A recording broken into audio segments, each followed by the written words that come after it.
We've got a very special guest joining us in Mark Newnham, who is the leading trainer in Hong Kong at the moment, and he joins us on Drive. G'day, Mark. Welcome back to the West.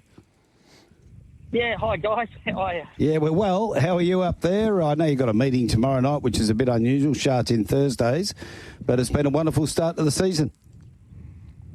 Yeah, it's been terrific.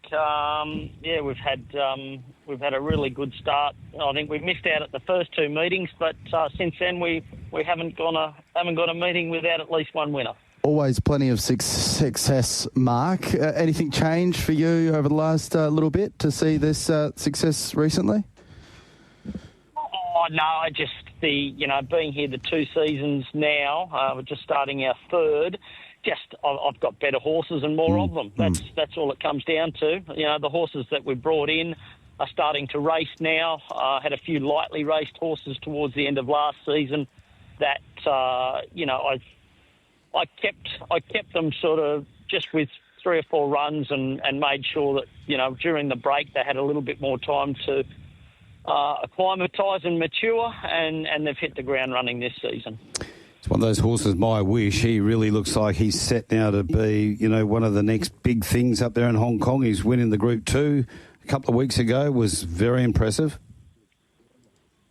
Yeah, he's top class. I mean, he showed last season through the 4-year-old series. He was narrowly beaten in the Derby and arguably should have won. Just the gate 14 brought him undone.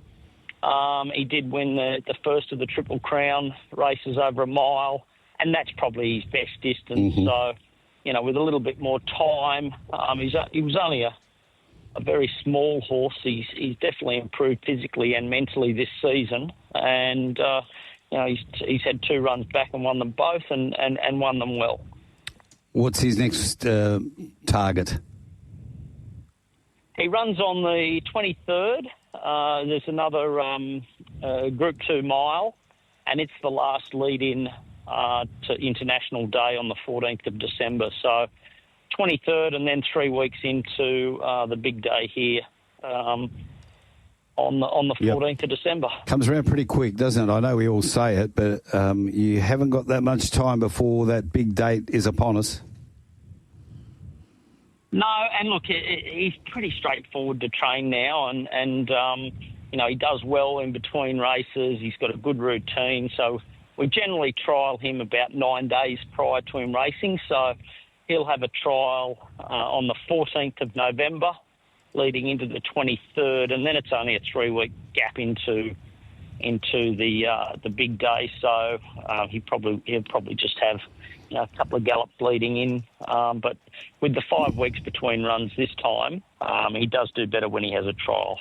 So you mentioned it was a case of, third year in getting the better horses, but what about the better owners? Have you got a good bunch of owners behind you now? Yeah, and it's an interesting system here with the cap of the numbers at 70. Some of the ones who stood back a little bit to wait to see how we went are now knocking on the door trying to get in. So it's a little bit of a challenge and a bit of a juggle as to, keeping your numbers in check.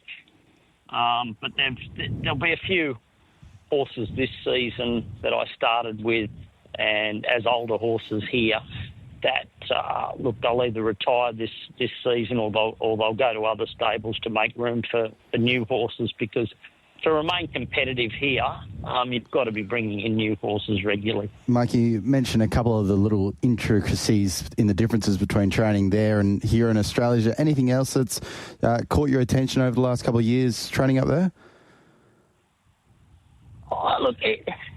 You try and bring in the best horses you can, but they don't all acclimatise and suit Hong Kong. And I know even training in Sydney, some of the horses that I sent up here, my best horse ended up coming up here, Shadow Hero, who I thought would do very, very well, and he failed miserably. So it's just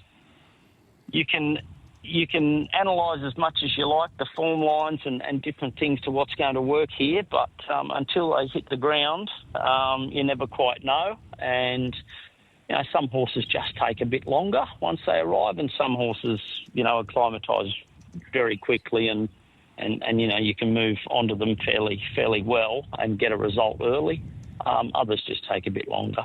This time of the year with all the big races on down south, if you'd like to call it from your perspective up there, Flemington Week and the big races that'll be unfolding on Saturday in Sydney, do you sort of look down and go, ooh, do miss this a bit? Or you just say, well, another month's time will be the centre of attention? Yeah, I don't miss it at all. Wow. No, I watch them all. Yep. I watch them all, more from a perspective of looking at horses that, might be available to come here. Yep.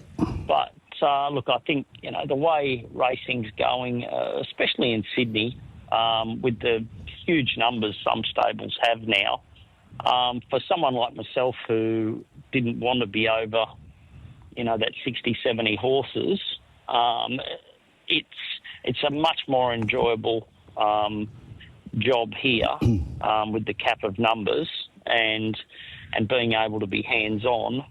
But in Sydney, I would say in the next, or probably only in the next two to 5 years, I thought when I left probably 5 years, if you haven't got more than 100 horses in work, you're not going to be competitive. And I say that because come sales time, new owners and coming into the industry, naturally they're going to look at the trainers table, and that'll be dominated by trainers with 100 plus in work, and that sort of thing didn't interest me. It's great for some, I'm not knocking it. It just wasn't for me. So VRC Derby on Saturday, and any time it comes along, the age-old debate starts to rage, and a lot of talk about it being reduced, say to 2,000 metres. Gay's come out and strongly suggested that would tarnish the Derby. Your Derby up there in Hong Kong is run over 2,000 metres. Have you got a thought on it from Australia's point of view? Yeah, look, I'm all for keeping the tradition of the Derby at its right distance. Just because we don't breed enough horses, as stayers, isn't a good enough argument to ignore it. I think we should. And a couple of the winners in recent years have been very, very good horses. Toshu and Riff Rocket. He unfortunately he had an accident and couldn't train on. Toshu was a very good horse.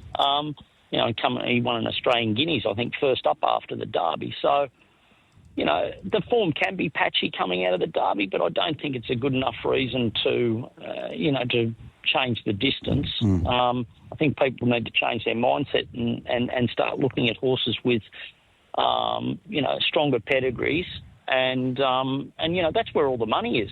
Yet where, Australians are going and spending a fortune in Europe to bring horses to Australia to contest races as older horses, worth a lot of money. But, there's opportunities there for people to breed horses that are going to be suitable anyway. We're speaking to Mark Newnham, leading trainer up there in Hong Kong at the moment. Mark, if you don't mind, we'll have a look at your runners tomorrow night there at Sha Tin. You're first in the second event, not the silly one, jumping for Luke Ferraris.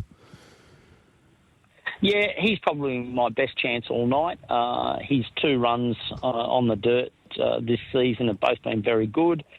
He was narrowly beaten first up at his first run on it, and he went up to Class 4 and ran a good honest race for fourth. So he drops back to Class 5, and it's a race he should be able to lead, and that'll give him his chance to win. Okay, looking ahead to the third event, Impending Legacy, jumping from Barrier 10.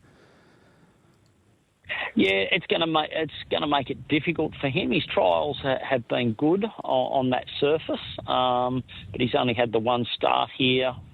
He'll run a forward race, but I think whatever he does, he'll improve again. Fatal Blow in the penultimate. Yeah, he ran really well. That was his first run on the dirt a couple of weeks ago. He worked very hard from a wide gate, but stuck on well. He's drawn out again, but if he gets a better run, I'd expect he'd run in the first three. And you got double-handed in the last with Mojave Desert and also New Forest to go around?